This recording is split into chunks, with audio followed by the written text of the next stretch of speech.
Ok, Anderson, vamos a continuar. Sitio por acá. Sí, aquí estoy. Ya.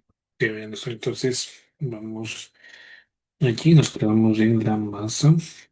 No sé qué le pareció lo que le comenté al final de tema de la acreditación, certificaciones y demás.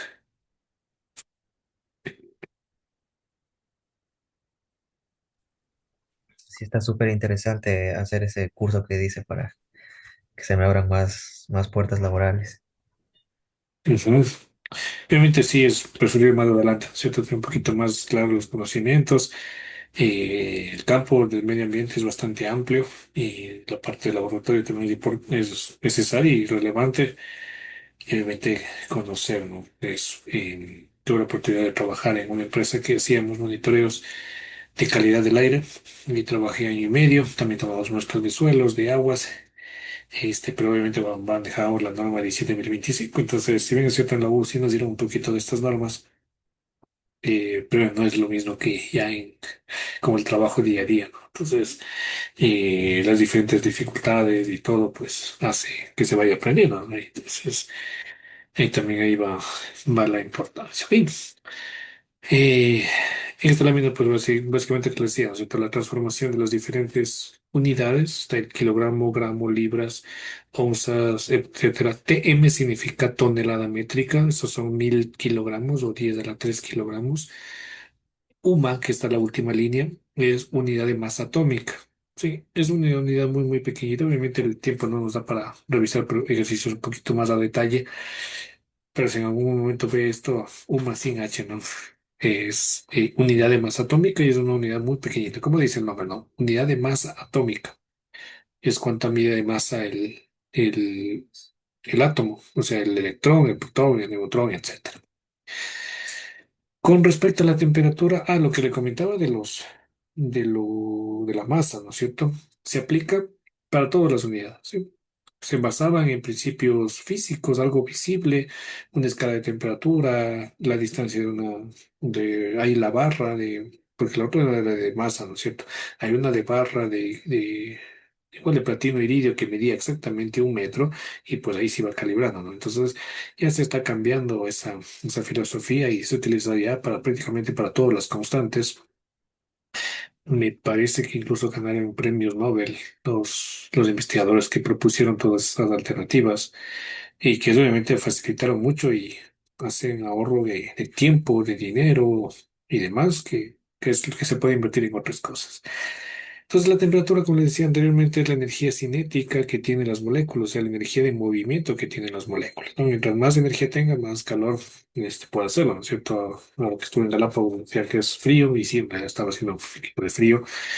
Eh, el día de ayer estuve por Guayaquil, 31 grados, 3 de la tarde. Hoy que llegué a Quito, 4 de la tarde, 29 grados. Y era como que, chuta, algo está pasando por acá, ¿no? Entonces, sí, el tema del calentamiento global es visible, es palpable. Épocas frías, no, épocas lluviosas, intensas, épocas calurosas y con nada de muy secas, extensas también. Entonces, esos veranos, esos inviernos son los que han ocasionado, hemos nosotros mismos acelerado ese proceso de calentamiento global. ¿Cómo? Con la quema de combustibles derivados del petróleo. O sea, todo el petróleo, todo el carbono que existió durante millones de años, con la época de los dinosaurios y con todas las teorías que hay, pero básicamente hay carbón abajo que se fosilizó durante millones de años, en no más de 200 años, pues se ha explotado eso y está en el ambiente. O sea, lo lógico es que toda esa cantidad de millones de años se lo tenga ahora en el ambiente. Nuestro ecosistema es vulnerable, es frágil y va a estar en las consecuencias. Entonces, una de las mediciones es la temperatura. La temperatura, por ejemplo, promedio mundial, cada vez lo dicen, incrementó en 0,1, incrementó en tantos grados. Obviamente, cada vez hay más energía que se queda. Y es también por los gases de efecto invernadero, que se queda igualito a un plástico de los invernaderos, ¿no? Salen los gases, pero se quedan ahí atrapados y por lo tanto se incrementa la temperatura del planeta. Igual allá ahora se utiliza la constante de Boltzmann, de Stefan Boltzmann. Está ahí el valor, no es necesario aprenderse, pero sí que sepan que ya no se utiliza un termómetro estándar, ¿no? Y obviamente para medir las temperaturas de una persona, pues antes le agitaban los termómetros de mercurio y le ponían en la boca, en la axilita, bueno, en la pierna, a veces a los bebés, para medir esa temperatura. Época de pandemia, una pistolita con infrarrojo, medí la temperatura. ¿Cuál es más exacta? Los médicos muchas veces lo mencionan, lo saben decir. Le gusta más este porque es más exacta, porque tiene sus ventajas, etcétera, etcétera. La otra es más rápida, pero a veces no da una lectura muy adecuada y va todo el tema de calibración. Ok, ¿en qué se mide la temperatura? De rato le comentaba que se mide en grados Kelvin. Aquí sí mil disculpas, ha habido una falla de tipeo. Aquí no debe tener, voy a poner aquí color de lápiz para borrarle eso, porque cuando es grado Kelvin no se pone el grado, no se pone nada, ni en grado rank. O sea, es 1K y 1,8 R. Sí. A ver, para entender esto, qué es el grado K y qué es el grado R, en el video de mencionar aquí, se toma como referencia dos sustancias. En primera instancia, el agua como temperatura de congelación 0 °C y como temperatura de ebullición 100 grados Celsius. Celsius, y el término correcto es Celsius, en honor al científico que hizo esto. Centígrado no tiene lógica. ¿Qué era centi? Vimos que era la centésima parte de una unidad. Y grado centígrado es ilógico, ¿no? 27 grados centígrados. No, o sea, o es 27 o es centígrados. O sea, es mejor Celsius. En, la escala es de 0 a 100 en el valor del agua como referencia el sistema internacional. El sistema inglés, como les mencionaba al inicio, ¿no es cierto? Pone sus reglas. Bueno, históricamente lo hicieron con la sangre y la sangre se congela a 0 °F y a 100 grados Fahrenheit. ¿Quién lo hizo? Científico Fahrenheit. Y así se puede poner las escalas. Esa escala se llama relativa, porque depende de qué cogemos. Si ahora cogemos un vasito de jugo con azúcar, con gas, etcétera, y usted, Anderson, quiere hacer esa escala de temperatura, pues lo puede hacer. Pone los grados Anders. Y está bien, o sea, podría hacerlo. Obviamente no lo podría patentar, no lo podría hacer porque ya hay muchas consideraciones de ello, pero es válido, es viable eso, ¿no? Depende mucho de la cantidad de azúcar, el instrumento necesario para medirlo, etcétera, etcétera. Entonces, para un poco dejar de lado eso y decir, con cualquier líquido se puede hacer, ¿no? Eh, lágrimas, incluso vi que algunas personas estaban simulando para hacer con, con lágrimas humanas, con diferentes líquidos humanos, poner las diferentes escalas, porque obviamente es un tema de transición energética. Em, pero se trató, se estandarizó y se trabaja con la escala absoluta. Y la escala absoluta del grado Celsius, no sé si voy al color rojo, la escala absoluta es el grado Kelvin. ¿Y qué es la absoluta? Aquello que no depende de quién está midiendo, de qué está diciendo, no. O sea, es la norma, la regla. ¿Y cuál es la condición del cero absoluto? Aquí hay un término que se le conoce como cero absoluto. El cero absoluto puede ser 0 Kelvin o 0 Rankine, no es OK o R, no, es 0 Kelvin, 0 Rankine. Pero, entonces, ¿qué es esto del cero absoluto? Si un cuerpo va a esa temperatura, imaginemos una varilla no una varilla, una lámina de papel aluminio. Le sometemos a temperaturas muy bajas que llegan al cero absoluto, hipotéticamente, porque hay otro principio termodinámico que, mediante análisis, demuestra que no se puede llegar a eso. Pero suponiendo que se llegara a esas condiciones, esa lámina de aluminio se convierte o trabajaría este, como un vidrio. Y justo aquí tengo un vaso de vidrio. Un vasito de vidrio en el que obviamente si se le golpea, pues se triza en mil pedazos. ¿Por qué? El cero absoluto lo que representa es cero movimiento de las moléculas. Es decir, no se mueve nada, ni una micra, ni un nanómetro, ni un picómetro, nada, nada, nada. Están totalmente quietas. Y al estar totalmente quietas se vuelven rígidas. No es que el vidrio está eso, o sea, no es que el vidrio está a cero Kelvin, no. Se asemeja, es decir, tiene un comportamiento duro, o sea, rígido, pero a la vez muy débil. De hecho, más débil que el vidrio. Pues a ligero golpe, como las moléculas están muy rígidas, no se friccionan, no se mueven nada para poder amortiguar ese movimiento y se trizan a esa temperatura. ¿Sí? Entonces, esa es la condición, o eso es lo que le han dado el tema del cero absoluto, cero Kelvin o cero Rankine. En Celsius se llama Kelvin y en cambio para la escala absoluta del Fahrenheit está el grado Rankine. Sí, que se le da el nombre está aquí. Se le escribe así, Rankine. ¿Sí? Entonces, Celsius es el Fahrenheit, pero del Celsius es el Kelvin y del Fahrenheit es el Rankine. Ahí. Entonces ahí está la relación. Ahora, aquí para la temperatura se ocupan como valor puntual.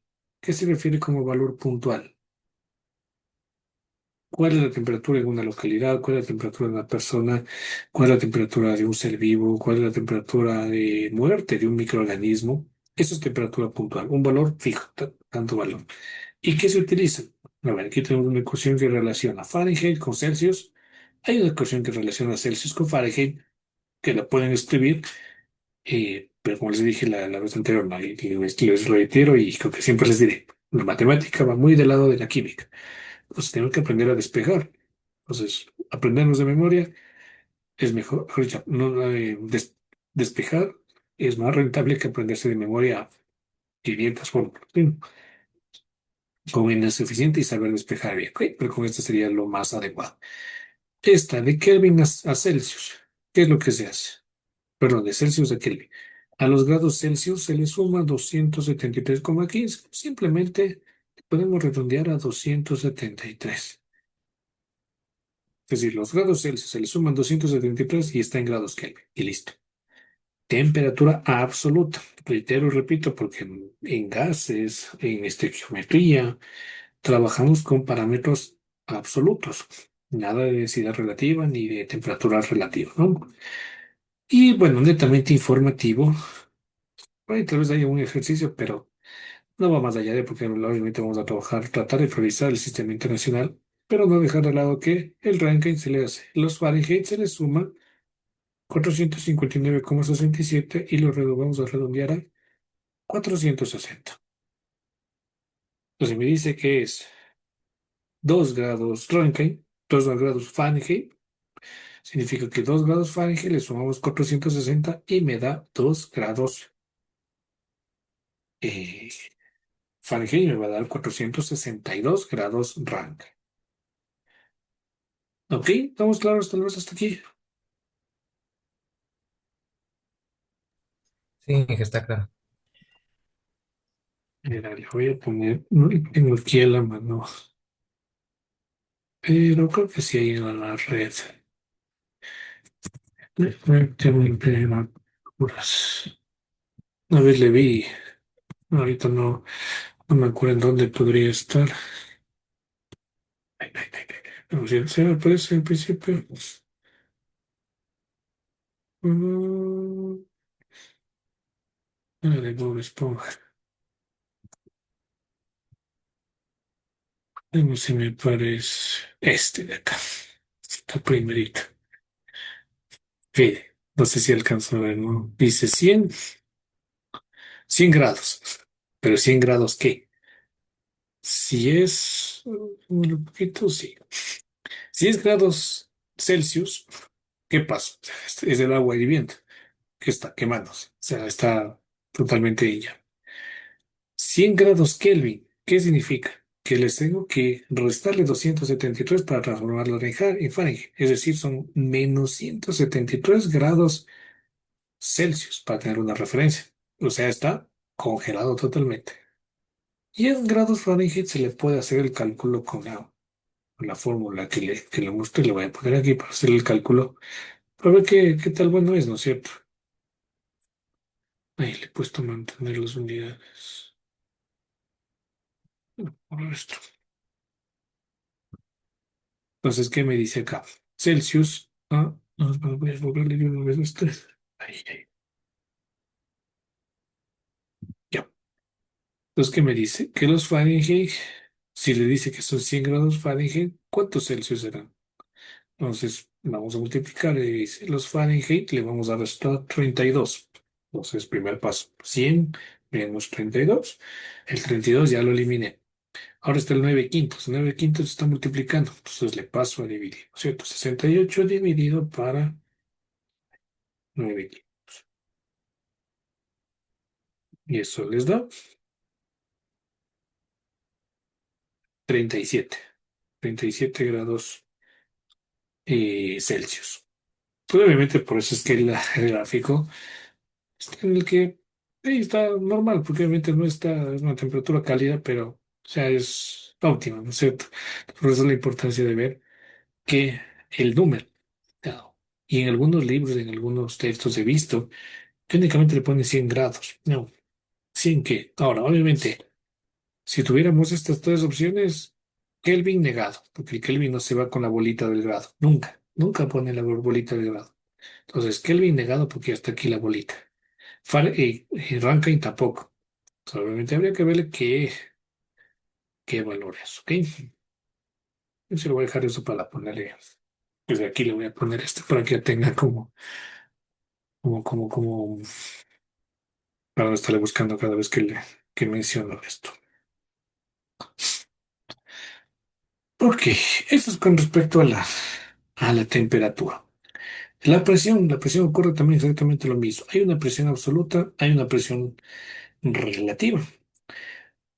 En realidad hay cuatro presiones. Aquí les he colocado tres que son las más relevantes. Una es la manométrica, otra es la barométrica. Hay una presión adicional que es de los líquidos, que es la presión hidrostática. Y finalmente la presión absoluta. ¿Qué es la presión? Como les mencioné anteriormente, es la fuerza que trae, la fuerza que se aplica a una determinada área. Físicamente es en cualquier elemento que esté sólido, líquido, gaseoso, si hay una fuerza y hay un área, existe una presión. Ok, ahora, ¿qué es la presión manométrica? No sé si alguna vez ha visto, Anderson, este dispositivo, este que está aquí en la manguera. ¿Alguna vez ha visto, se ha topado con ello? Sí, como en tanques de gas que utilizan para soldar, he visto ese tipo de manómetros. Ah, correcto. Estos manómetros justamente lo que indican es la presión que tiene un tanque de gas, cualquiera sea este. Puede ser el de soldadura, que es el acetileno, puede ser el de helio, que es para equipos cromatográficos, puede ser CO2, cualquier tanque de gas. Inclusive, algunos extintores tienen, obviamente no con numeritos, pero tienen como una escala rojo, amarillo o verde. Entonces, cuando está bien, en verde. Si está en rojo es porque tal vez hubo una fuga o alguna cosa. Si está en amarillo, entonces hay que hacer un cambio. ¿Ok? Son indicativos. En, en algunas válvulas de cocina he visto que en los... Sí, válvula, creo que tienen otro nombre, regulador creo que se llama, porque la válvula es la parte de abajo. Ya me acuerdo, la válvula es lo del tanque, regulador es la maquinita, ¿no es cierto? Lo que está conectado a la manguera. En algunas ocasiones, ese regulador tiene un manómetro, igual, por colores. Básicamente es para ver cuándo ya está, tanque de gas está por vaciarse. ¿Ok? Entonces, tienen eso. Y la idea de esto es que le miden directamente el valor de la presión de un tanque de gas. Y los manómetros se aplican únicamente para gases. Ahora, la presión barométrica o la presión atmosférica es lo que mide la presión de la atmósfera.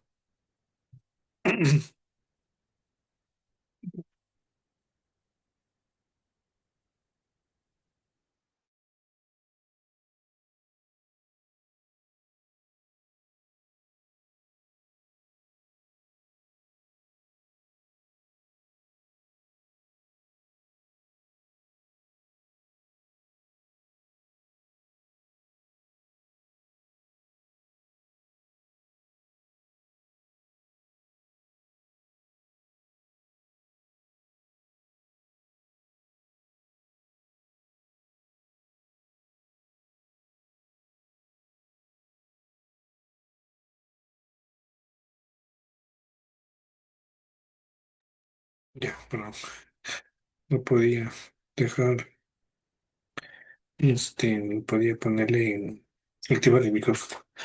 Ok, entonces, la presión barométrica, repito, es la presión que se ejerce, la presión en el aire ejerce.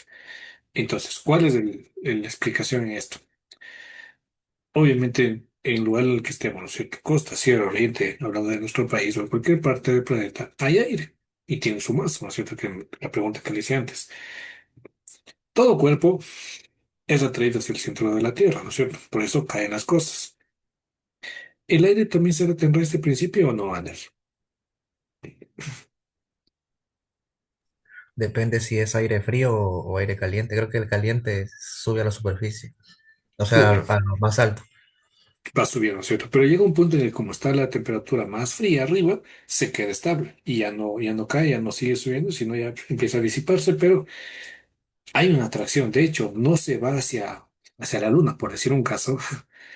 ¿Por qué? Porque está atraído hacia la Tierra. O sea, está teniéndole. Si bien es cierto, no lo logra bajar por un tema de la densidad, pero sí lo mantiene dentro del globo terrestre. ¿Ok? Entonces, hay una atracción hacia el planeta Tierra por la gravedad. Entonces, si hay una fuerza de atracción y hay un área, superficie de terreno, hay una presión. Y aquí pues voy a dibujarle una montaña, ¿no es cierto? Y acá está el mar. Y aquí está el mar, ¿no? Primero, ¿dónde habrá más aire, Anderson? ¿Al nivel del mar? Esto es el mar, ¿no? ¿Dónde el barquito? ¿O en la cima de la montaña? ¿Dónde habrá más aire? Si le ponemos a este como límite del planeta Tierra. A nivel del mar. ¿Correcto? Nivel del mar tenemos toda esta cantidad de aire, toda esta columna de aire, bueno, recta, ¿no es cierto? En cambio acá tenemos esta menor cantidad. Por lo tanto, la presión atmosférica a nivel del mar, justamente el experimento de Torricelli, que ya le voy a explicar aquí. Aquí fue una atmósfera. En cambio acá, conforme se sube la montaña, la presión va disminuyendo. Por ejemplo, Quito, que está a 2.800 metros más o menos sobre el nivel del mar, tiene una presión más o menos de 0,72 atmósferas.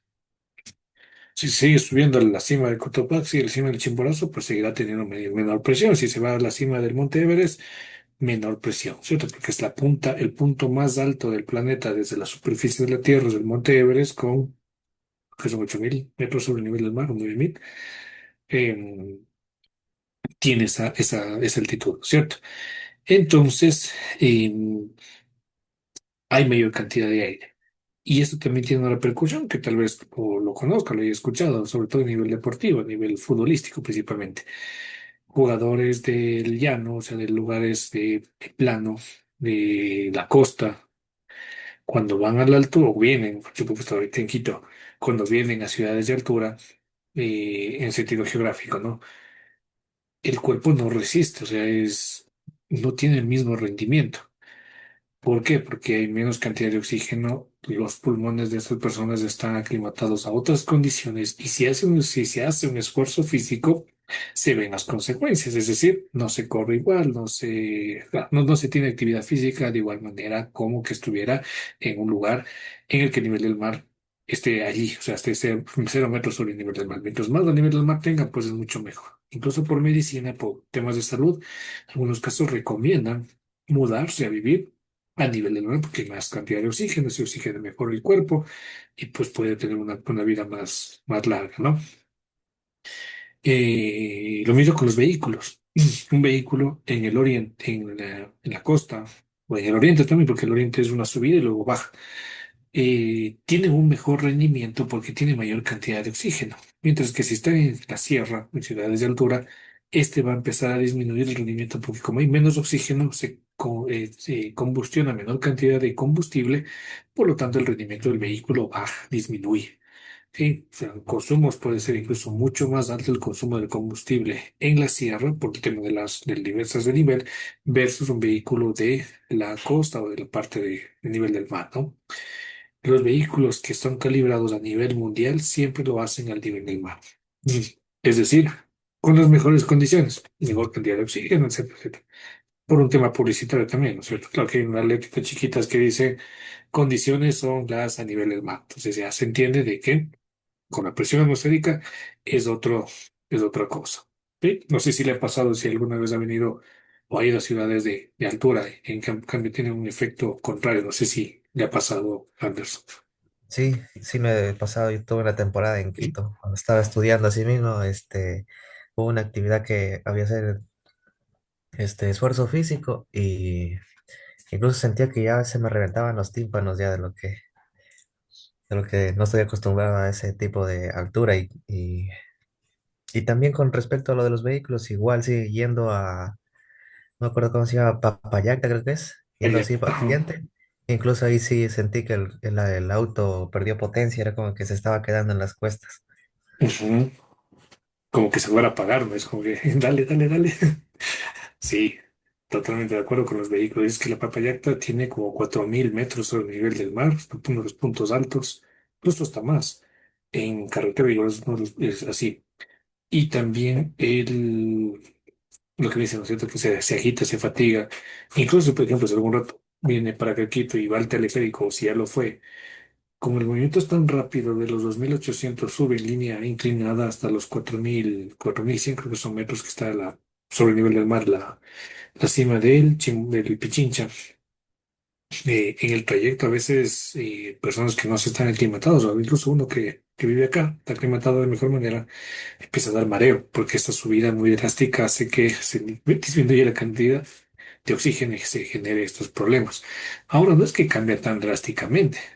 O sea, si la concentración del aire, eso lo vamos a ver en química en unidades, ¿no es cierto? Es más o menos 79% nitrógeno y 21% oxígeno.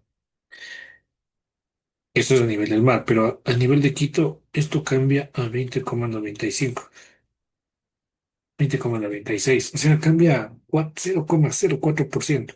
Pero eso ya hace que cambie el sistema de respiración y demás. Entonces, eh, son temas que es a veces tan rutinarios, pero tienen su explicación. ¿Sí? Ahora, ¿cómo fue que se descubrió esto? Científico Torricelli, el nombre no recuerdo, pero obviamente hace muchísimos años utilizó un líquido que se llama mercurio, que es un metal que es muy pesado, tiene una densidad relativa de 13,6. La densidad relativa del agua es 1. Entonces es 13 veces más pesado. En una misma cantidad de un recipiente pesa 13 veces más, ¿no? Sumamente pesado. Es uno de los más pesados elementos que hay en la naturaleza. Entonces se le utilizó mercurio. ¿Por qué mercurio? Porque este no se volatiliza tan fácilmente. Es decir, no cambia tan fácilmente al estado gaseoso, que ese es un problema. Si se volatiliza, pasa al estado gaseoso. Al momento que se deja un agujero, pues ahí hay vapor. Y este vapor puede impedir ver el efecto que quería ver, el que es cuánto empuja ese aire como tal. ¿Ya? Entonces utilizó mercurio porque fue el mejor. Lo intentó con otros materiales, pero se dio cuenta que aquí había gotitas de ese líquido y generaba un problema, ¿no? Entonces utilizó mercurio y colocó en una bandeja y colocó un capilar. Un capilar es como tener como un chupete, ¿no es cierto? Probablemente más largo, ¿no? Muy delgadito y lo sumergió. Tenía que estar cerrado acá y obviamente dejando un espacio vacío, o sea, que sea lo suficientemente largo. ¿Qué es lo que ocurre? Obviamente que tiene que estar vacío.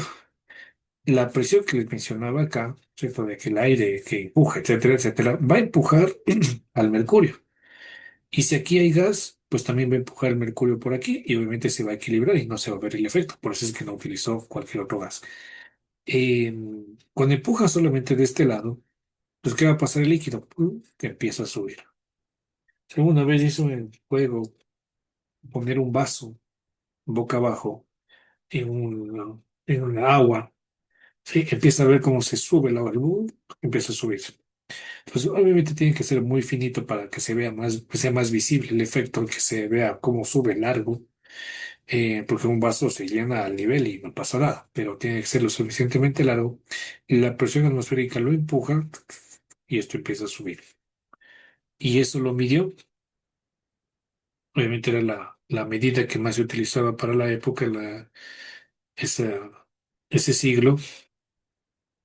Bien, entonces midió la altura que veía de aquí a acá y medía 760 milímetros en distancia. Es decir, casi 1 metro de altura que subió ese nivel. Lo hizo al nivel del mar, en la playa y todo. Eh, y a esto le puso su unidad, que una atmósfera equivale a 760 milímetros de mercurio. ¿Qué son estos milímetros? En distancia, pero que se utiliza mercurio por lo que le acabo de comentar. ¿Sí? Ahora, no fue la única unidad que utilizó. O sea, hay más unidades. De hecho, me parece que estoy en la siguiente lámina, las diferentes unidades. Está aquí. Una atmósfera, 760 milímetros de mercurio, 14,7 PSI. Este PSI es pound al square inch, es decir, la unidad de presión del sistema inglés, ¿no? 1,013 por 10 a la 5 pascales. Esta unidad pascal, PA, significa pascal, y esto es en el sistema internacional. ¿Ok? Si bien es cierto, se utiliza mucho el tema de atmósferas, de milímetros de mercurio, de PSI, al pascal lamentablemente es el que menos se utiliza. ¿Ok? Pero se debe utilizar porque es del sistema internacional. Entonces, por eso la relación. Muchos años después, de hecho, un par de siglos después, se repitió el experimento para hacerlo con eh, agua, quitándole todo el vapor que puede generar, etcétera. Y esto subió 10,33 metros. Este experimento que lo hizo Torricelli, y subió 760 milímetros, aquí subió 10 metros. Imagínense un edificio de 5 pisos más o menos. Eso subió el capilar de agua. ¿Ok? Obviamente hay otras unidades, libras sobre pulgada cuadrada, newton sobre metro cuadrado. Bueno, ya son unidades adicionales, ¿no? Pero estas son las que más se utilizan. No está el bar, que hubiera gustado que esté, pero bueno, esa es otra unidad de presión. Y finalmente, bueno, no finalmente, hay otra que se llama la presión hidrostática. Hidrostática. Esta presión hidrostática es la presión que generan el agua. Entonces, si mal no recuerdo, el récord de bucear estaba alrededor de 250 metros. O incluso me parece que fue el año anterior, hace 2 años, que un submarino implosionó con algunos millonarios que habían pagado un tour para ir al fondo del océano. Implosionó, es decir, se hizo igualito a una bebida de, de refresco, ¿no? De lata. Se aplastó, porque alguien hubiera aplastado ahí, ¿no? ¿Quién hace eso? No es que hubo algún monstruo o algo, no, es simplemente la presión. Mientras más profundo esté en el mar, en un lago, en una pecera inclusive, se genera más presión. Si en algún momento revisa una pecera, el ancho del vidrio en la parte inferior, en algunos casos es notorio, pero necesariamente tiene que ser más grueso que la parte superior, porque en la base va a estar la mayor cantidad de presión del agua, porque va a ejercer toda la fuerza de esa columna como tal. Entonces, si un buzo está a unos 200 metros, y usted siendo de la zona, supongo que debe haber hecho snorkel, ¿no es cierto? ¿O no? Sí, sí, he hecho snorkel. Buceo no, snorkel no. Snorkel. Ajá, porque para el buceo incluso es otro equipo, ¿no es cierto? Ahí, claro, se necesitan más equipos, tanques, máscaras, todo eso. El agua se vuelve más fría, porque está obviamente los rayos del sol no le llegan tanto. Necesita el traje térmico, necesita tanques de oxígeno, porque obviamente va a estar a las profundidades. Y si va muy, o sea, más profundidad, necesita un entrenamiento, porque sus órganos van a verse presionados, o sea, va a haber una presión allí, que el corazón va a estar latiendo. Aparte que se baja la temperatura, va a haber un estrés. pero aparte la presión externa es como que los órganos les empiecen a aplastar. Eso es implosionar.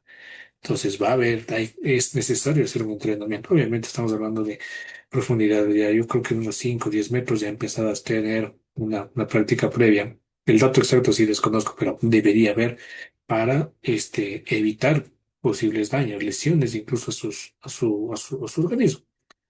Entonces, la fórmula de la presión hidrostática, la presión barométrica no es fórmula, es un dato bibliográfico, es un dato en función de la altura. O sea, hay fórmulas que determinan que a esta altura hay una ecuación y dicen tanto es la presión. Incluso en Internet pueden hacerlo. Se puede hacer georreferenciar y decir, esa es la presión. La manométrica es leer el equipo, leo y le digo tantos PSI, tantos bares, tantos atmósferas, lo que sea. Para la presión hidrostática, en cambio, aquí sí hay una ecuación. La presión hidrostática es igual a la densidad del líquido por la gravedad y por la altura. Es decir, la densidad del líquido. ¿Cuál líquido? En el que está. Si es agua de mar, si es un río, si es un lago, una laguna, lo que sea, tiene su densidad, porque es la relación entre masa y volumen. La gravedad, ¿por qué? Porque está atraída hacia el centro de la Tierra y la altura, es decir, qué profundidad está ese cuerpo, ese objeto. Incluso por esta razón, en las profundidades de los océanos, si mal no recuerdo, es el tamaño del Everest, pero invertido, es lo único que se logra investigar. Pero hay una profundidad sumamente más alta. La costa en el océano Atlántico, me parece, es lo que se ha detectado la zona más profunda del océano hasta ahora. El océano es enorme, es 3/4 partes del planeta es océano, así que monitorear e investigar el océano es casi, casi tarea imposible. Y al menos ir viendo hasta dónde va el fondo, no llega la tecnología hasta ahí, pero en esas zonas, o mientras más profundo esté, pueden haber especies únicas que se acoplen a ese entorno, a ese medio, a esa presión, a esa temperatura, a ese ecosistema, todo va a cambiar, entonces se va acoplando. Y volviendo al caso del submarino, yo en realidad no leí muy bien la noticia, pero entiendo que tal vez hubo una falla en el sistema de compensación de la presión y obviamente lo que hizo es como estar un globo, ¿no es cierto? Cuando aplastan, hubo una falla, y explotó pero se hizo hacia adentro por la cantidad de presión que hubo. Y ahí sí no hubo nada, ¿no? O sea, incluso creo que hasta tener y estar en un vuelo tiene algo de probabilidad de vivir. O sea, es muy poca, pero con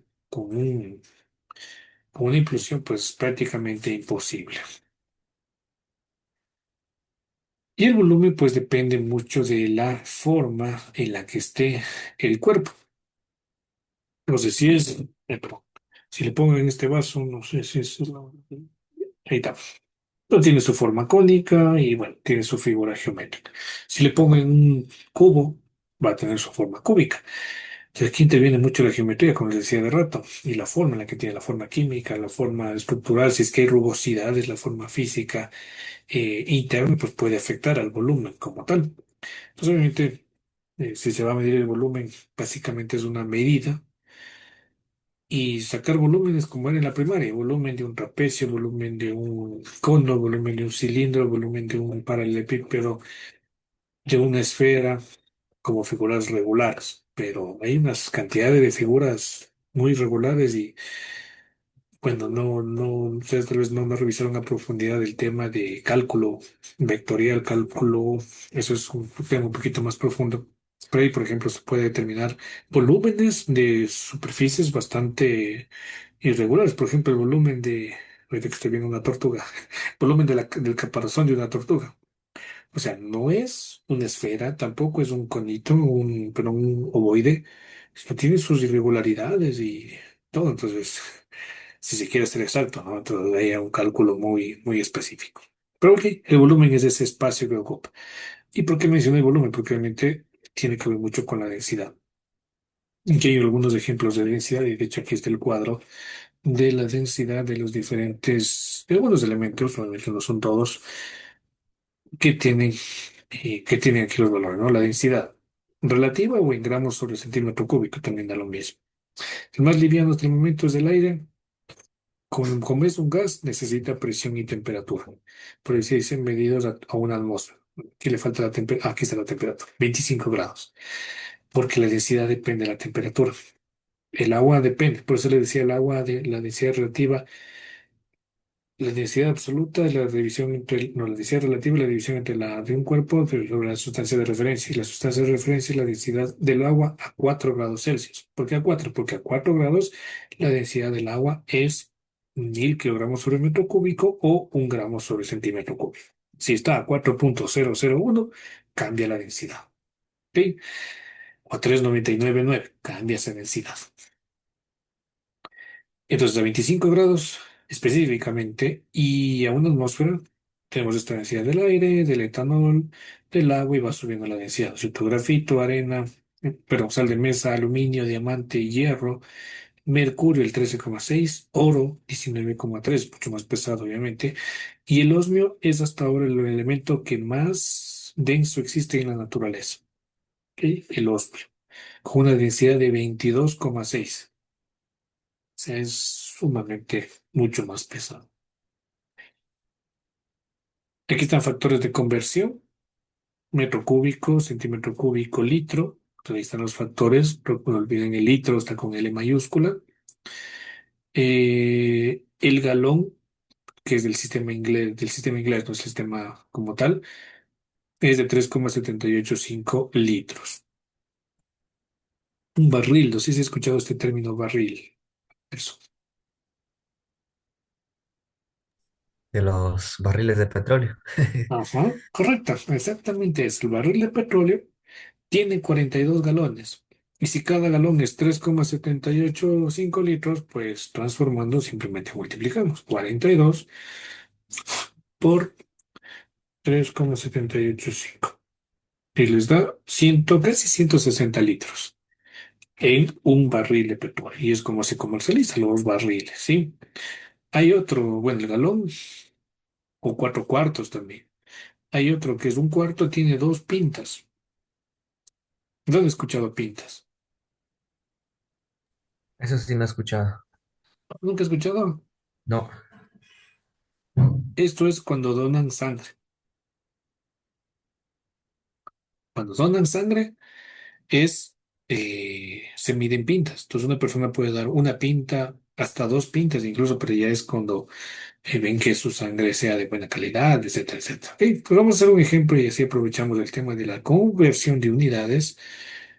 Voy a poner una persona dona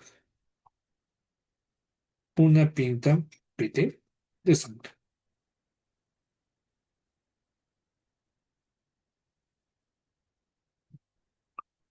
¿Cuántos mililitros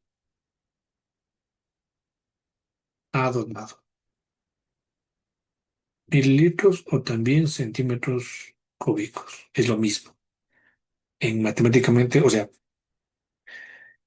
eh, en texto, o sea, mililitro y centímetro cúbico son cosas diferentes, pero matemáticamente llegan a converger y es exactamente lo mismo. Por eso es que, por ejemplo, las bebidas gaseosas dicen algunos 750 mililitros, en otras dice 750 centímetros cúbicos, porque es exactamente lo mismo. ¿Sí? Pongámosle cuántos mililitros ha donado.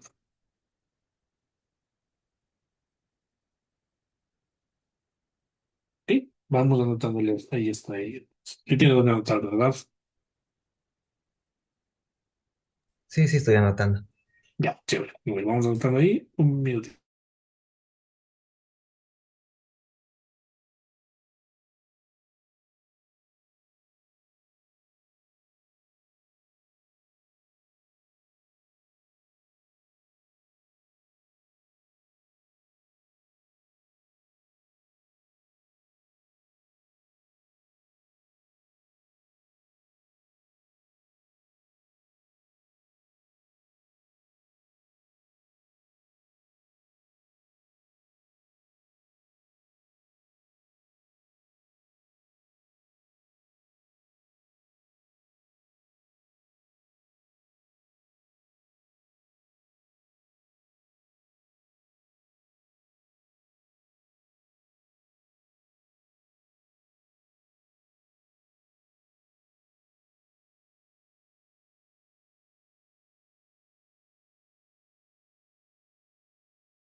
Ya, ok. A ver, entonces, mucha atención porque la fórmula que vamos a desarrollar es con métodos de factores de conversión. De hecho, justamente dice factores de conversión de unidades. Pero la metodología para estos ejercicios y para prácticamente toda la química y todo lo que es tema de cálculos se vuelve mucho más sencillo con factores de conversión. Ya las reglas de tres podríamos dejarles a un ladito porque se lo desarrolla en una sola línea. Ejercicios largos prácticamente se los puede resolver por completo. Entonces,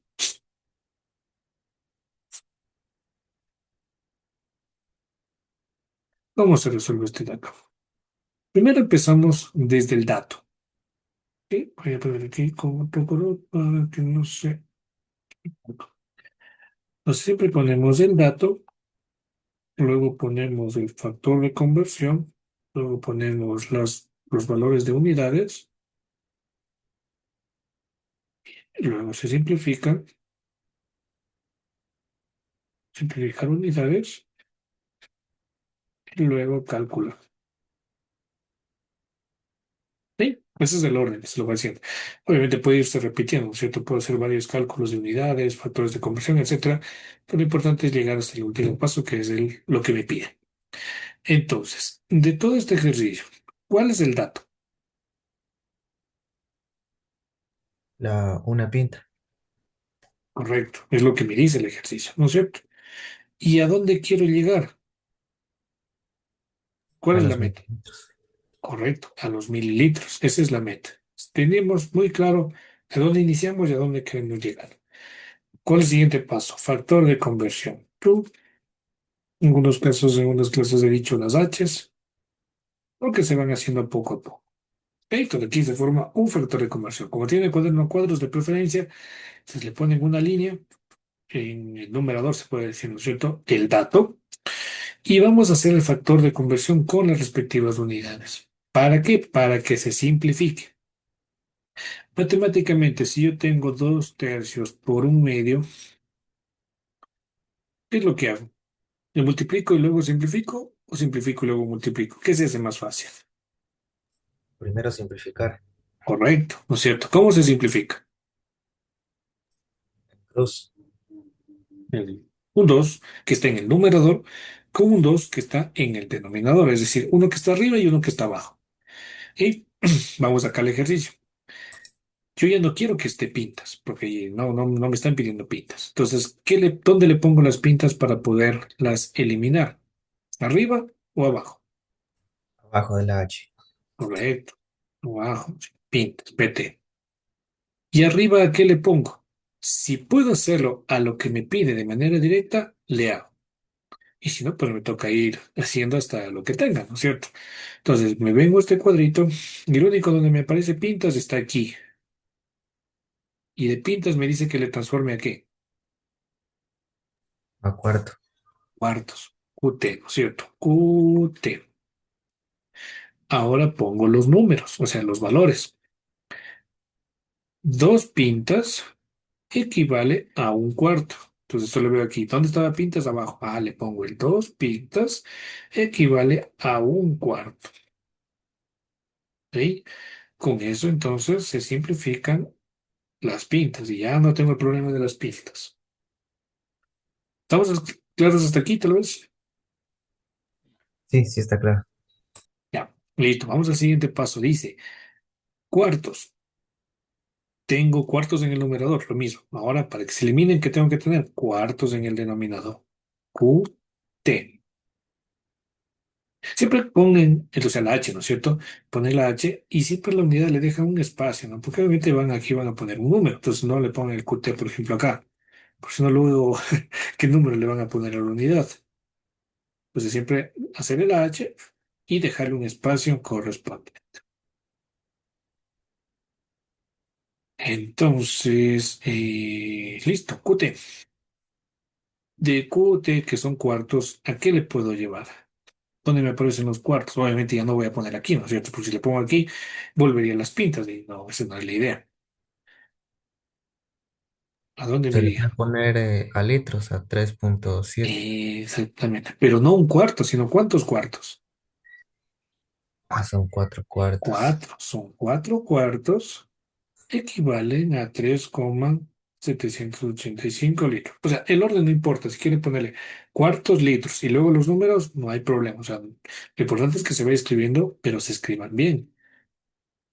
Y aunque parezca obvio que le dije al principio poner el dato, uno de los errores recurrentes es que no le ponen el dato, sino le ponen el factor de conversión. Y ahí es cuando se marean, dice, chuta, ¿cómo le transformo? ¿Cómo se hacía? ¿Por qué? Porque van a tener ahí números, una duplicidad de unidades. Entonces, lo importante, como le pongo aquí un cuadro, y de hecho ocurrió ahora mencionar eso. Primero va el dato. Ahorita el dato tiene solo un numerador. En el deber me parece que están unidades que tienen numerador y denominador. Entonces, paso a paso. Primero el numerador, ta, ta, ta, ta, ta, ta, ta. Cuando ya acabe el numerador, voy con el denominador, ta, ta, ta, ta, ta. Y le anulo lo que tenga que anular. ¿Sí? Listo, no son mililitros, no son litros lo que necesito, sino ya dijimos que era mililitros. ¿Cuál será el último factor de conversión, Gabriel? Abajo sería 1 litro y Ya, arriba por 1000, correcto. ¿1000 qué? 1000 centímetros cúbicos. Ah, que está aquí, ¿no es cierto?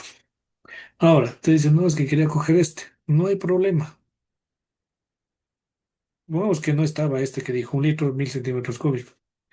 Está este, no hay problema. Le pone 1000 centímetros, 1000 litros equivalen a 10 a la sexta centímetros cúbicos. Solo que cuando vean así 10 a la 6, cuando vayan a la calculadora, tienen que poner 1 por 10 a la 6, como le había comentado en la calculadora, ¿no?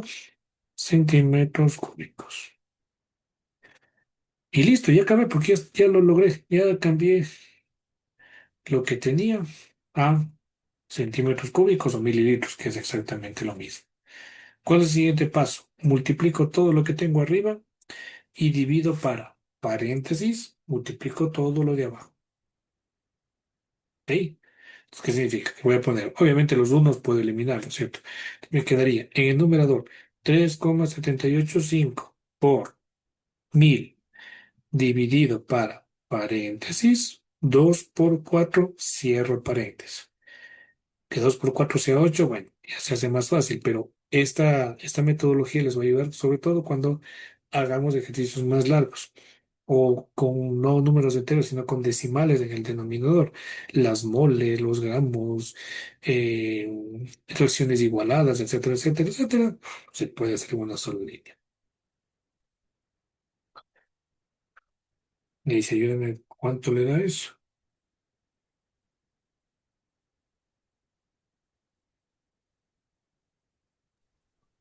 Me sale 473,12 centímetros cúbicos.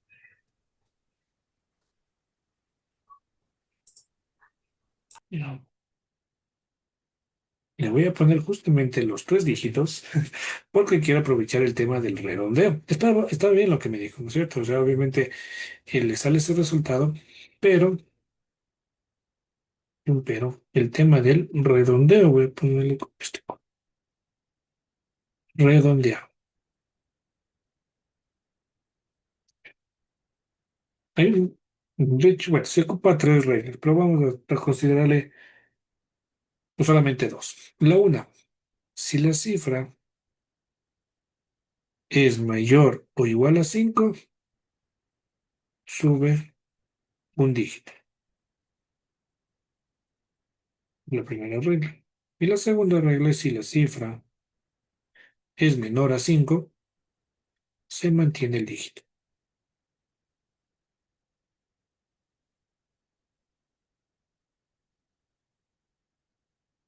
¿No? ¿A qué se refiere? Obviamente le puse de manera general. Si yo le digo redondee a... Tengo tres cifras decimales. Redondee a una cifra decimal. No significa que debo tener solo conozco una cifra decimal. ¿Qué es lo que hago? Reviso la siguiente. No le voy a ver la tercera, la cuarta, la quinta, la décima. No. Si me dice a una cifra decimal, reviso la siguiente, la que está en segundo lugar, etcétera, etcétera. ¿Cuál es la segunda, sí, la siguiente cifra? El 2. Como es el 2, entonces, ¿cuál regla me aplica? ¿La uno o la 2? La 2. La 2, correcto. Con una cifra decimal, ¿cómo me quedaría el número? La 2 dice, como es menor o igual a 5, claro, 2 es menor o igual a 5, se mantiene el dígito. Es decir, este uno que le estoy tratando de redondear se mantiene. Es decir, me va a quedar 473,1. Y no le hago nada más. Obviamente le pongo la unidad, centímetros cúbicos. ¿Ok? Para una cifra decimal. Pero ahora, si me dice para dos cifras decimales, ¿qué es lo que hago? Entonces le pongo 473,1. ¿Por qué? Porque es la primera cifra decimal. Me dice con dos cifras decimales. Escojo la segunda cifra decimal y le veo la siguiente, es decir, la tercera. ¿Qué número es la tercera cifra decimal? ¿Y qué 5. regla aplica? Al 5 y 5 y aplica aplicamos. la primera. Entonces, ¿qué le hacemos al número?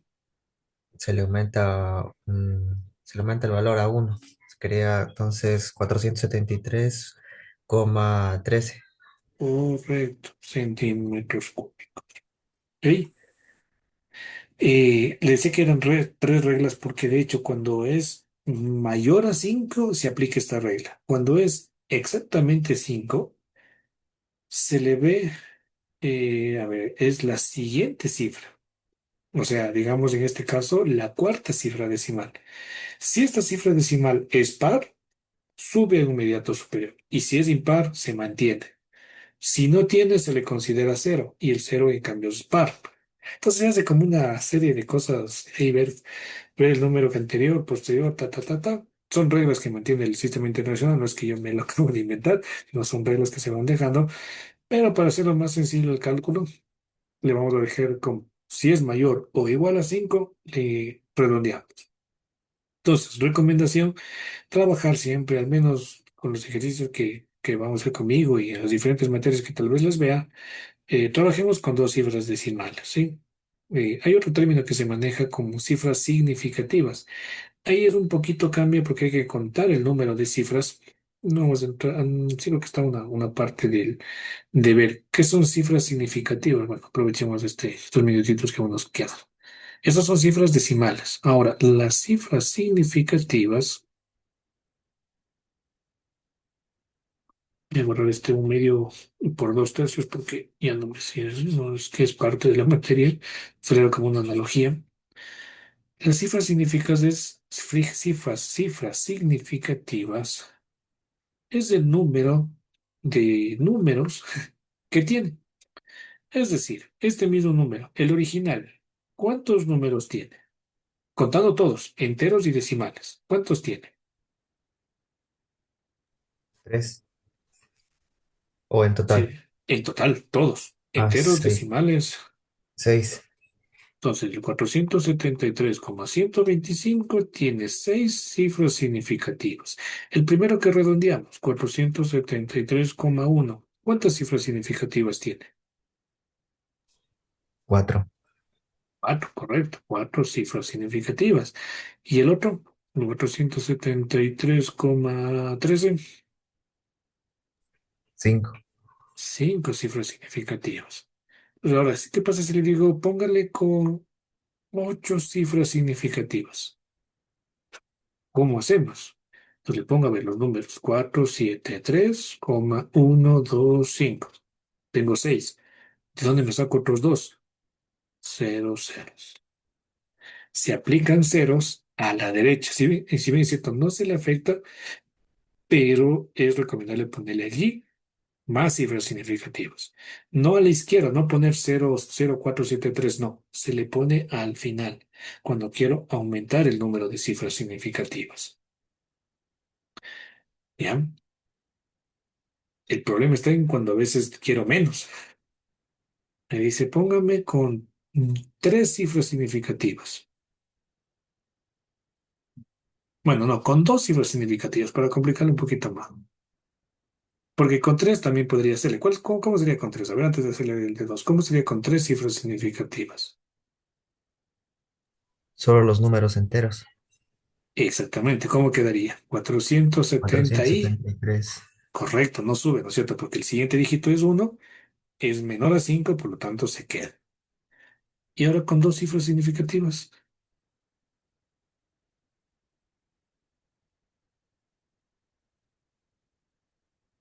Hay un tema que se llama notación científica y era más o menos el número de Avogadro que le había dicho. ¿Qué utiliza? El por 10 a la algo, a la positivo o a la negativa. Aquí aplicamos eso. Dos cifras significativas. ¿Cuál es el número? 473. O el de acá, ¿no? Cualquiera de estos. Si quiero dos cifras significativas, tengo que poner únicamente dos dígitos. ¿Cuáles serían estos dos dígitos? El 4 y el 7. 7. ¿Ya? La coma, ¿dónde estaba originalmente? Acá. Si a esa coma yo le recorro a la izquierda, el número en el exponente que le comenté acá arriba de la notación científica se hace positivo. A ver, pero 4,73, si le recorro a la izquierda, se hace positivo. Pero en cambio, si yo le recorro a la derecha, o sea, a la derecha de la imagen, ¿no? Porque aquí la cámara se da la vuelta, pero a la derecha, cuando uno va escribiendo y si lo quiero recorrer hacia la parte de los decimales, el número se hace en cambio negativo.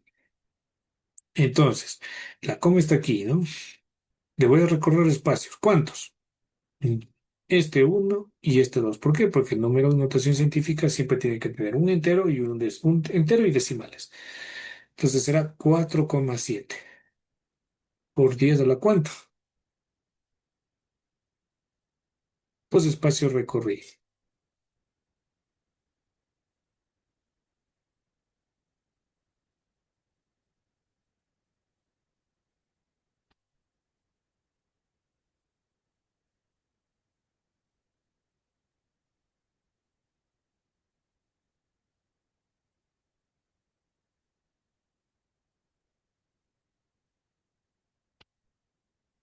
A ver, ahí creo que se me perdió un poquito. Vamos a ver.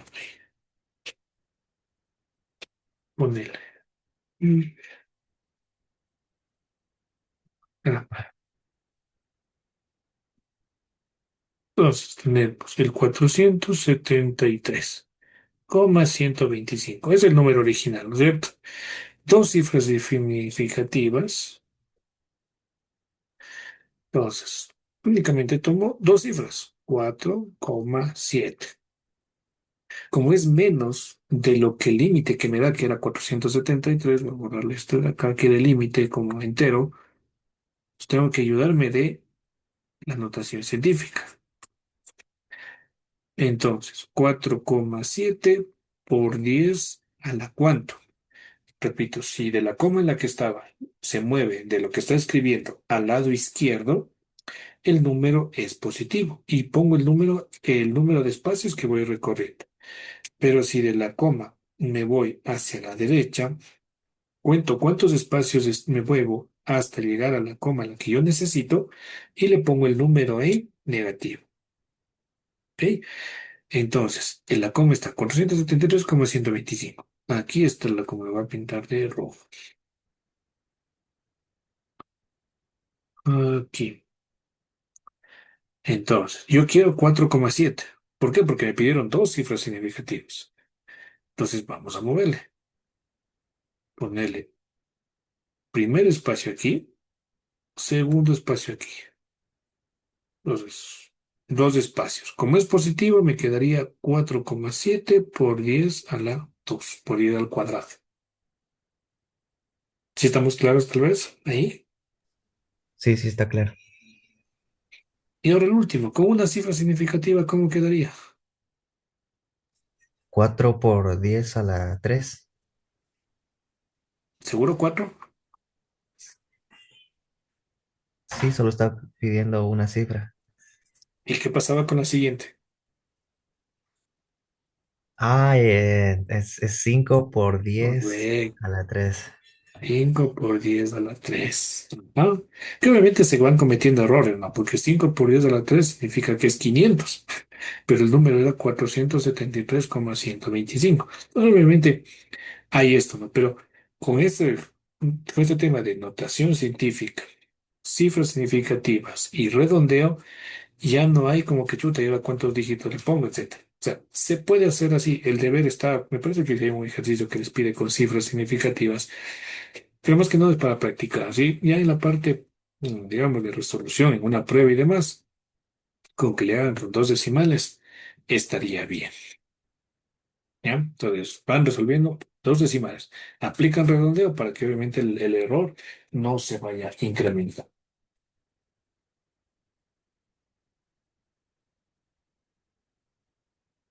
¿Preguntas? No, Inge, todo claro. Súper entretenida la clase. Qué bueno, me alegro mucho. Quiero una cifra significativa. Solo para acabar esta lámina están otros factores de conversión, este, que están de diferentes unidades, ¿no?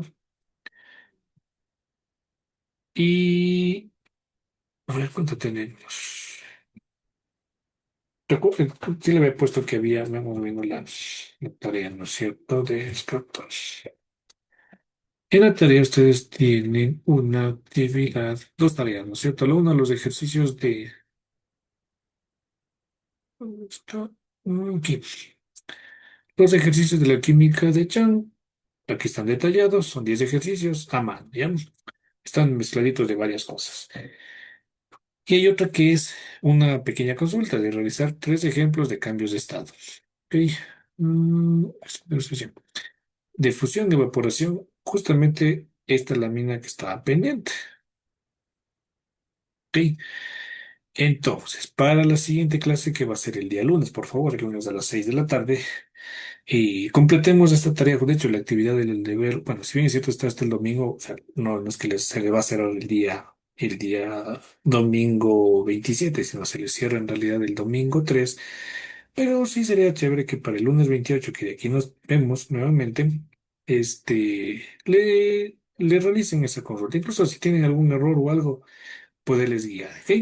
No se olviden decirte el cronograma, ¿no? Los viernes, sí, no nos vamos a ver porque sí tengo 6 semanas de maestría que se me imposibilita tenerlo. Tenerle de aquí del 24 vamos a tener el lunes, y ahí sí los 3 días, los 4 días de manera consecutiva para igualar incluso la semana. Sí, la idea es acabar hasta la unidad número 1, hasta el día miércoles. Ahora, adicional, yo les voy a colocar hoy, sí, máximo, sí, yo creo que hoy mismo les voy a dejar el material para las exposiciones que tendríamos después de esta parte de los cambios de estado, ¿sí? Cambios de estado y pues bueno, ya luego viene su exposición. Entonces, igual se puede conversar con sus compañeros, que va a estar colocado aquí en la plataforma,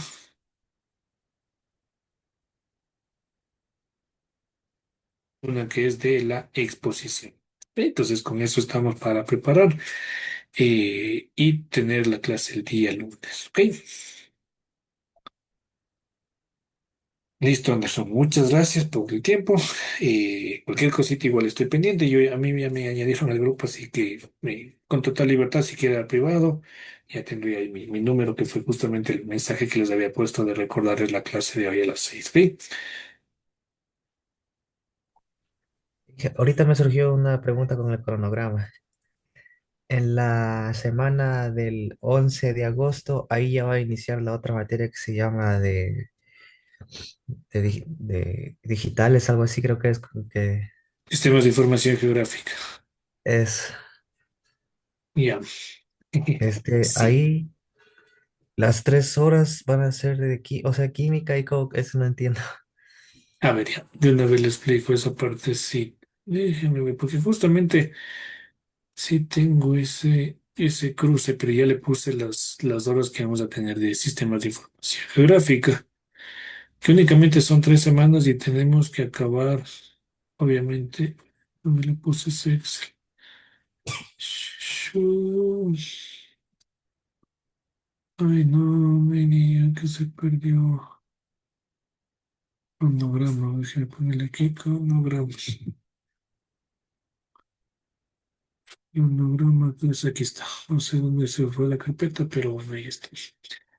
A ver, sí, justo esta semana la última. A ver, aquí está vamos a hacer un poquito más grande para que se ve. Sí se ve ahí, ¿verdad? Sí, sí se puede visualizar. Ya. Entonces, a ver, un poquito. Ya. Pues aquí está la de química, ¿no? Son 6 semanas de lunes de 21 al 24 que tuvimos estas semanas. Y ahí la próxima semana las 3 horas, casi 3 horas todo el día. El miércoles vamos a tener solamente 1,5 horas. Voy a estar en Ruanda, voy a tratar de alcanzar a llegar a la clase, pero si es que no, van a tener la prueba de sus exposiciones. Sí, eso ya con tiempo les voy a comentar, pero es importante de revisar y a ir avanzando. La siguiente semana, que es la del 4 de agosto, clases 3 días, 3 horas los 3 días. Y el 7 yo le pinté en amarillo porque van a tener la evaluación de la unidad. ¿Ok? Luego la semana del 11 de igual manera, 3 horas cada una. Y claro, y la duda es qué pasa aquí con SIG. Claro, sí, en esa semana no la vamos a tener allí, porque obviamente quiero acabar la parte de química en esas semanas, pero sí vamos a tener el día viernes. O sea, ese viernes ya pedí un cruce de horario y más bien ahí tener las indicaciones y todo con clase incluida de sistemas de información geográfica. Vamos a aprender a manejar el Google Maps, Google Earth, ArcGIS, básicamente esas tres aplicaciones del tema de mapeo. Pues Entonces, tres ya, horas de... ya tengo craqueado el Argix. Estoy embalado con esa aplicación porque quiero aprender bastante, porque sí se usa eso en el trabajo y Ah, ya. bueno, yo no he tenido la oportunidad de usar y me gustaría aprender. Si lo tiene, bueno, pero yo le enseño de la versión gratuita, la que esa sí no le cuesta nada. Si tiene la opción de la versión Pro, que ya tiene un costo, ¿no es cierto? Entonces, esa sí, ahí le vamos viendo con qué le podemos hacer. Pero es que arrancamos con la versión gratuita, ¿no? Es más, no sé si le reviso, a ver dónde está. Aquí yo le tengo ArcGIS y es justamente para las clases que le tengo aquí anclado. Entonces ahí les voy a enseñar cómo anclar también un poquito de parte tecnológica. Quiero aprovechar esta cantidad también para revisarles, mostrarles más que nada, ¿no? Entonces ahí está el ArcGIS. Entonces volviendo al mapa, en esta semana del 18 no vamos a tener química, pero vamos a tener el lunes, el jueves y el viernes. Sí, porque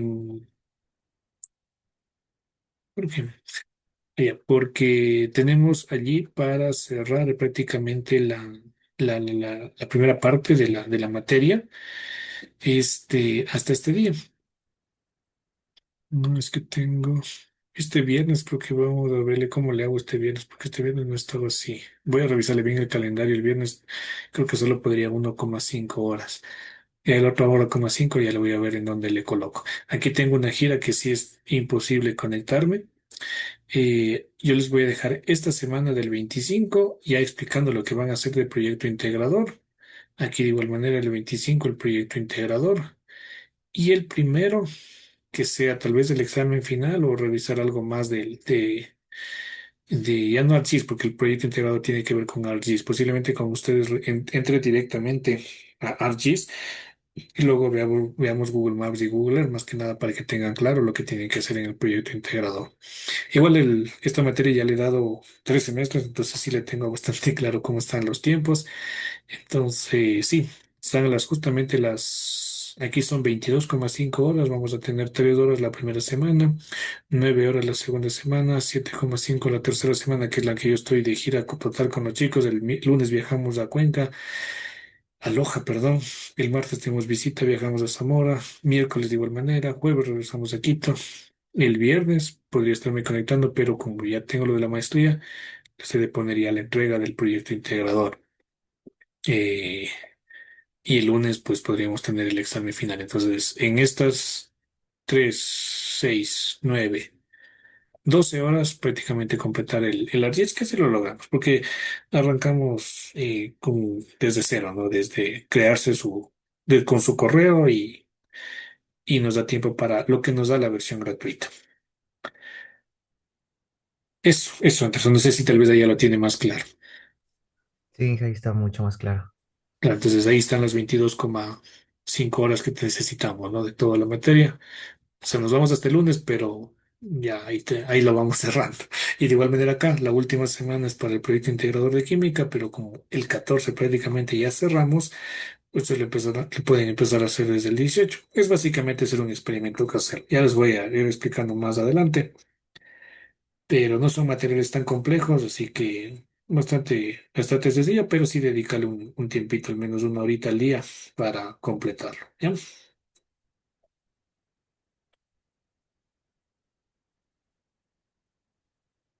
Listo, Anderson. Muchísimas gracias. Ya nos vemos entonces el lunes. ¿Ya? Por favor. Listo, Inge, buenas noches, pase bien. Sí, buenas noches. Buen fin de semana. Chao, chao.